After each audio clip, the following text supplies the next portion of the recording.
Welcome back, everyone, to OpenLine. Talking travel. It's right here before Thanksgiving. We have with us Megan Cooper, spokesperson with AAA. And we kind of set the table off the top about all the people that are going to be traveling. Not quite pre-pandemic levels, but a lot of people traveling. I want to go through just lots of things that you all do and help with. Rental cars.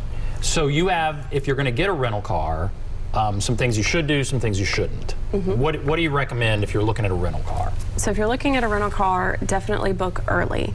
That way you have enough availability and you can also get some of those discounts. Sometimes they will offer a pay in full discount, prepaid discounts, but book early. Similar tips for every part of your trip, book early, no difference for rental cars. Something else you should do is, especially if you're picking up at an airport, share your flight details.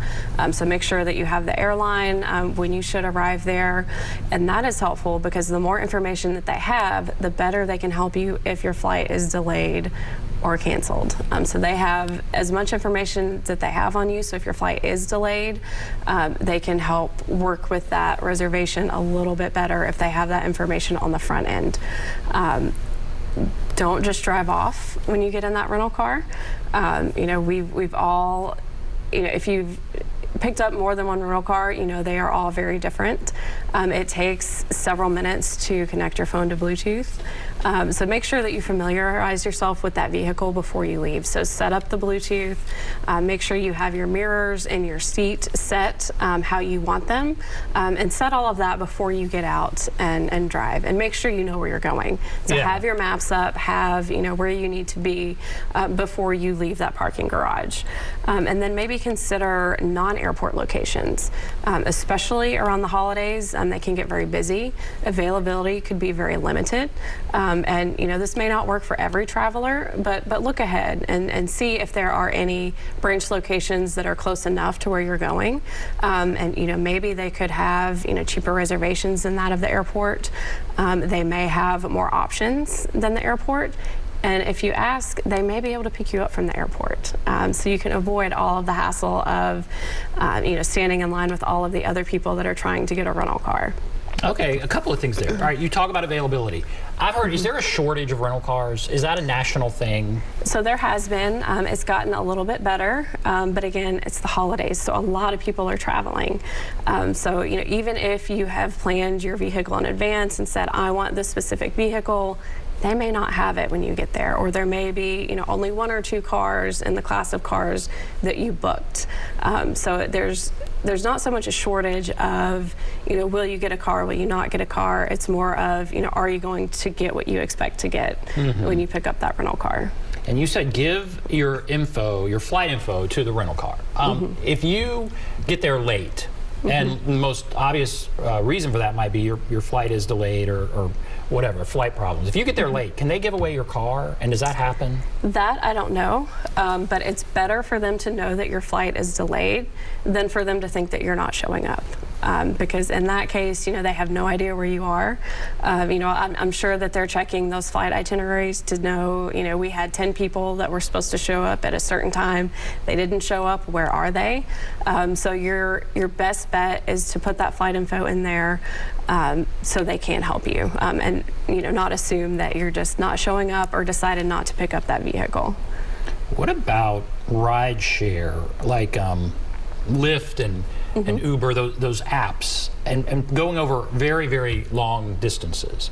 Is that a good idea, like cost-wise, and is it reasonable? What about using those things for those kind of long distances? How often does that happen? Do you recommend it? What are your thoughts there? I don't know how often that happens. I know it's likely going to be pretty expensive if you're taking, a longer trip. So I don't know how cost effective that is versus, renting a car, because rental cars are fairly affordable.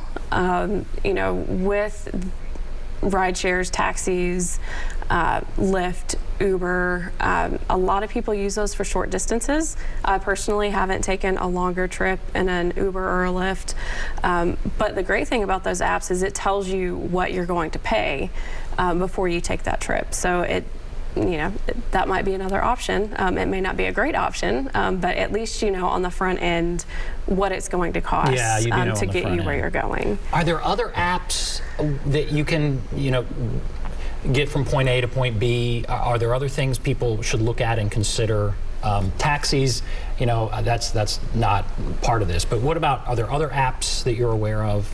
Not that I'm aware of, but when you're looking at airport travel and getting, maybe from your hotel or other places, there are some apps, some shuttle apps.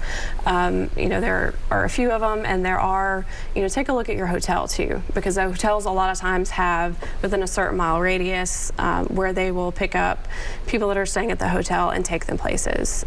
So if you're looking for some of those different modes of transportation to and from the airport, just look at that airport website. A lot of times they'll have it listed what shuttles go to and from that airport.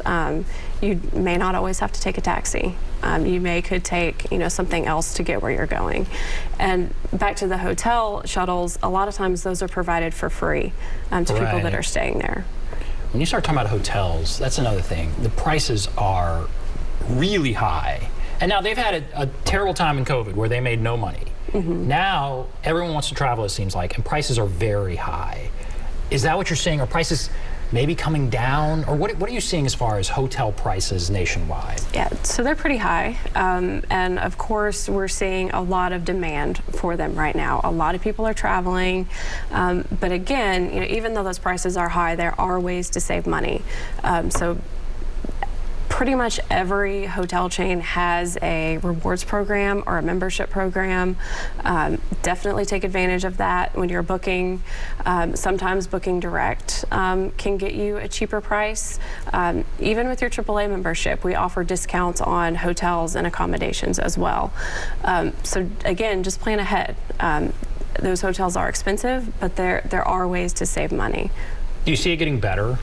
Or is this the new normal, that it's just going to be that expensive? It's hard to say. Everything is getting more expensive, and it seems like every single part of your trip is getting more expensive, and that's why we want people to plan ahead and take advantage of discounts wherever they are. And we even did a survey earlier in the year and asked about travelers' plans for the holidays, and we found that more people are booking earlier because things are getting more expensive. So you say plan ahead, and that's good advice for everything. Plan ahead, plan ahead. Let's say you're wanting to go on a trip now, but what should we be planning for now? Would it be for next summer? Would it be for the spring? When you say plan ahead, how far ahead, and what would be a good thing to think about planning for right now? I think it depends on the trip that you want to take. I think if you're taking a look at the holiday season, if you haven't booked for Christmas or New Year's travel, go ahead and do that now. If you're looking at a larger trip, maybe taking a cruise or, an all-inclusive type vacation, some people plan those years in advance. So I think it depends on the trip, how far in advance you need to book. But definitely start planning ahead. And definitely, if you have not booked your flight for Christmas or the end of the year, please book it now. Yeah, really. I would think you would have problems. I would think a lot of those flights are going to be sold out. And I would think they'd be very expensive, but yeah, go ahead. But it's going to be hard, right? If you haven't booked, it will be. Certainly for Thanksgiving. Christmas, maybe that's farther out, but certainly for Thanksgiving, that's going to be tough. Are there even flights available right now? You could find some, but again, availability is probably very limited. But here in Tennessee, if you're planning a trip, we are within driving distance of a lot of places in the Southeast. And so I think that's why a lot of people choose to travel by car versus airline, at least here in Tennessee. And when you're planning that trip, it's probably worth it at this point to, kind of compare side by side.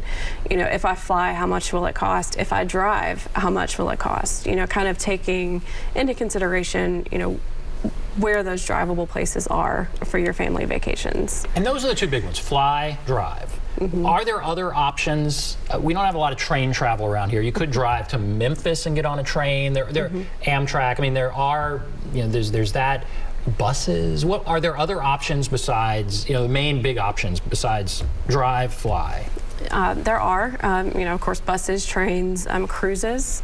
So we have river cruises, we have ocean cruises. But again, here in Tennessee, we're landlocked. So you are likely driving to that port of leaving. So here in Tennessee, it really does, for the most part, come down to, are you flying or are you driving? All right, I want to take a break. Then we're going to come back, talk about, you all book trips, right? We do. So let's talk about some of the big trips, what you all do, what people are thinking about. I think that'd be fun. If you want to call in, there's a number, 615-737-PLUS, 615-737-7587. We'll take a break. Be back right after this.